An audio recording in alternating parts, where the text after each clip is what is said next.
Good evening and welcome to SAAS TV. This is April 22nd and I am your host tonight, Shelley Kunasek, SAAS's chemistry teacher for 10th grade. Tonight is not just any other night. In fact, this is a big celebration day. This is Earth Day. It's not just any Earth Day either. It is the 50th anniversary of the very first Earth Day, which occurred in 1970. In 1970, you wouldn't have necessarily expected that hundreds, thousands of people taking to the streets would have such a dramatic impact. But in fact, in the decade that followed, we saw the first passage of major landmark legislation for taking environmental action. The Clean Air Act, the Clean Water Act, the first fuel emission standards, all passed within those first years. We saw the Hollywood Hills for the first time since the Industrial Revolution as the smog thinned. We saw Cleveland's Cuyahoga River stop being accidentally lit on fire once every so often because of all the pollution. All of these major environmental changes happened during a time that we wouldn't have necessarily expected. I don't think President Nixon expected that he was going to be the major green president when he was first sworn into office. And yet, the people demanding, raising their voices for change, caused this impact. President Nixon was the first one to pass the first major landmark legislative pieces. Now today, on this Earth Day, we are celebrating and reflecting on what other actions need to be taken.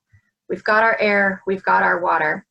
Unfortunately, we still have lots of environmental issues to tackle. One of the major ones that a lot of folks have been talking about is climate change. You all know this lovely lady here, Greta Thunberg, has been raising her voice and saying, hey, world, we've known that climate change was coming down the pipe since 1907, when the scientist Arrhenius first predicted that the properties of CO2 were going to cause the globe to heat up if we kept pumping it out. Unfortunately, very little has been done to mitigate the effect of the Industrial Revolution. So for this Earth Day, thousands of organizations worldwide were planning major demonstrations, major actions. Billions of people were expected to take to the streets demanding change. Unfortunately, with COVID-19, a lot of us are feeling like we're not sure how to raise our voices. We know that changes need to happen, but we're stuck here indoors. Let us remember that we can still take action. Many media organizations are asking for us to take our work online, so don't feel like there's nothing you can do. In fact, of the three agents of change, individuals, the government, corporations, I would say that only one of those three is most likely to take action anytime in the near future. In fact, the technologies exist and we need to demand change. For example, did you know that we can roll solar panels out like a carpet? Did you know that you could get a wind turbine for the top of your roof? The technologies exist, and it is up to consumers and voters to start demanding them and educating themselves on the changes that we could be making for a complete green revolution. We the people, in fact, are the only people that matter in this crisis. And the only action that doesn't make any sense is a complete lack of action. There's lots of different ways that you can take action this Earth Day. In our SAAS weekly newsletter that Luke has posted, you can click on a website that will give you a couple ways that we at SAAS can make a difference. You can come together with our environmental club. You can make signs and post them, hashtag Earth Day 2020 or Climate Strike Online. You can take a pledge. You can take a pledge saying that you will make changes in your own life. You can also educate yourself, which I hope is what you are here to do. In addition, if you'd like to take more action and get involved in some of the local organizations, there's a button here that you can click on that'll take you to a page with a lot of different organizations so that you can get to know them, okay? EarthDay2020.org has a lot of great events in the next couple days, as does Strike With Us. Climate350.org has a great chapter nearby, and Wallingford Indivisible, in fact, has some suggestions on really simple things you could do.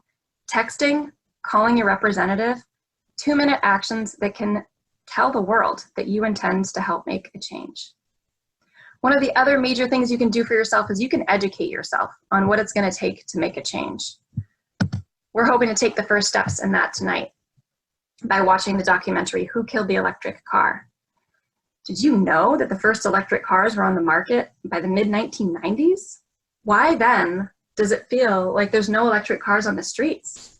Did you know that electric cars require a lot less maintenance than these clunky and dirty old gas guzzling monsters that we're driving? Don't worry, I'm driving them too.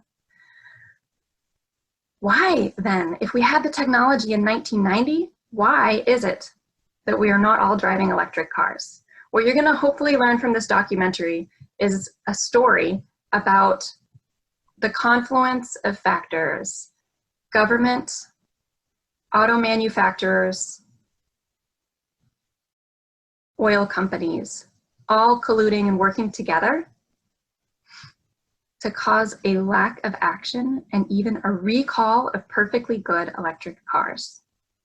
Watch the video and find out more about who killed the electric car.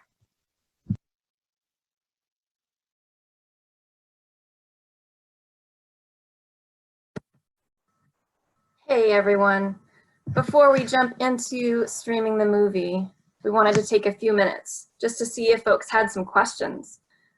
Feel free to use the Q&A button at the bottom of your screen. You can ask some questions about what actions you could be taking this Earth Day. You could also ask questions about climate science or climate policy in general.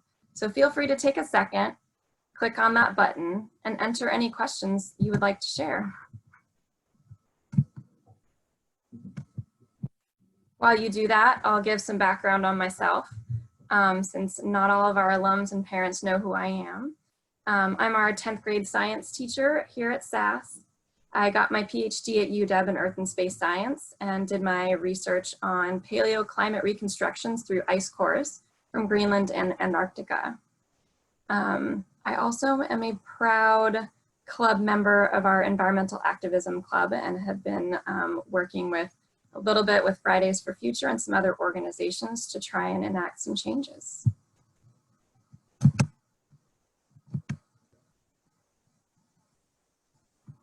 Just gonna give folks a few more minutes to see if we have any questions coming in.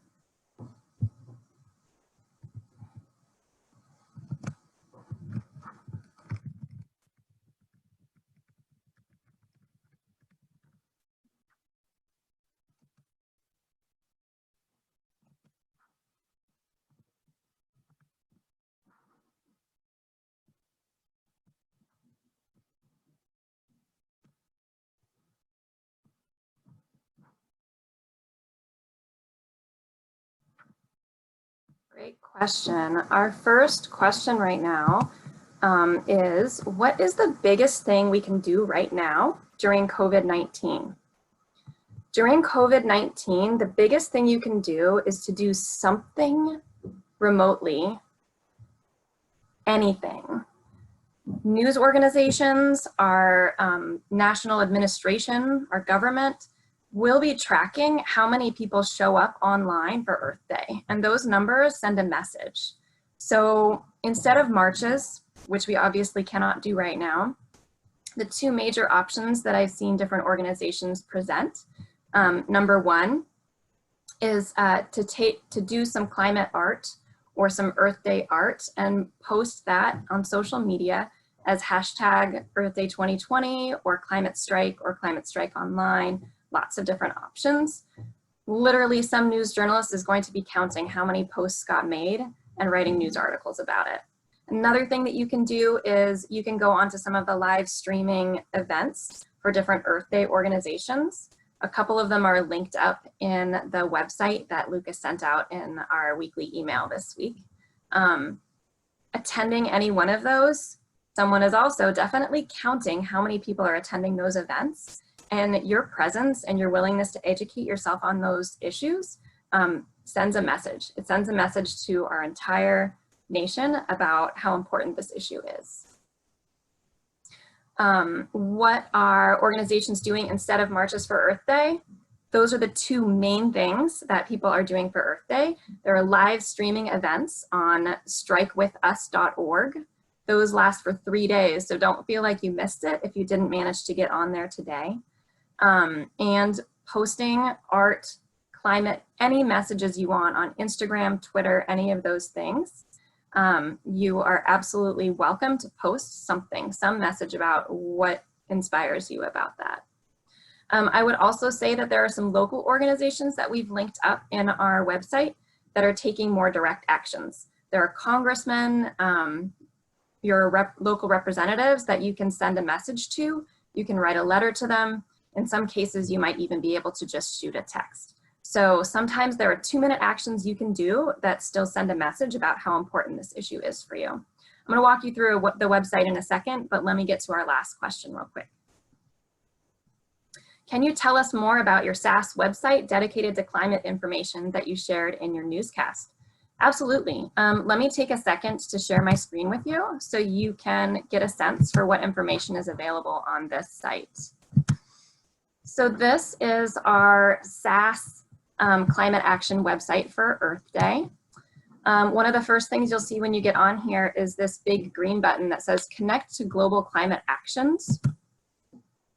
If you click on that, you're going to get a running list of different Earth Day actions that you could take.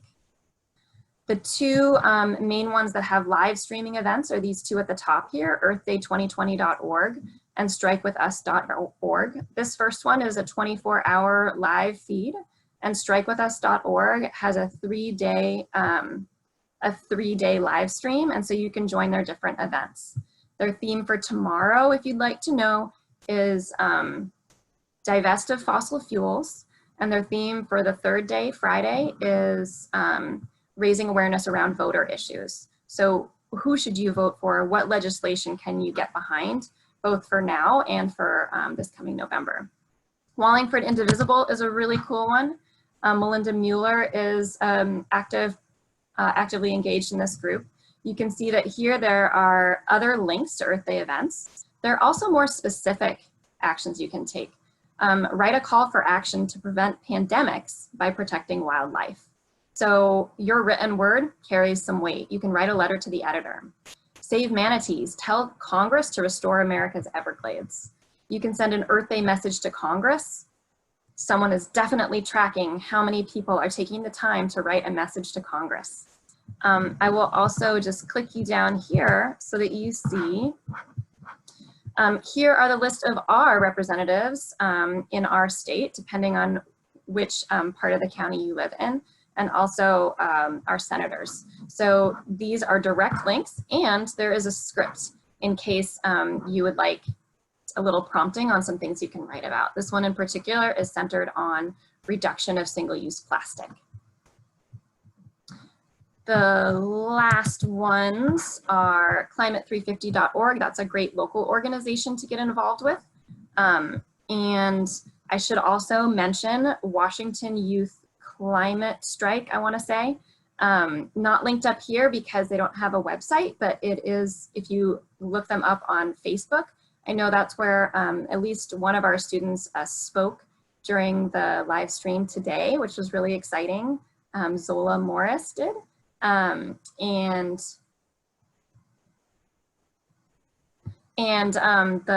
last one here is Earth Challenge 2020 for citizen scientists. This is something you can be involved in even past Earth Day.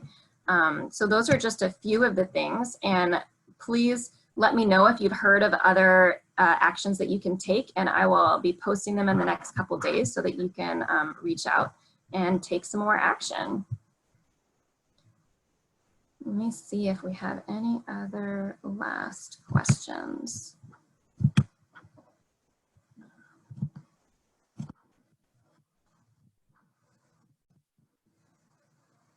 I think that was our last question. Oh. Okay. Well, it has been awesome to connect with you all. This community is a wonderful place where so many people are invested in creating a more amazing future for this world, and I feel really honored to be a part of it. So please keep in touch if there's things that come up that you would like me to help advertise. Reach out in any way that you can connect with me. And now, without further ado, let's see if we can cue up this movie and learn about who killed this electric car.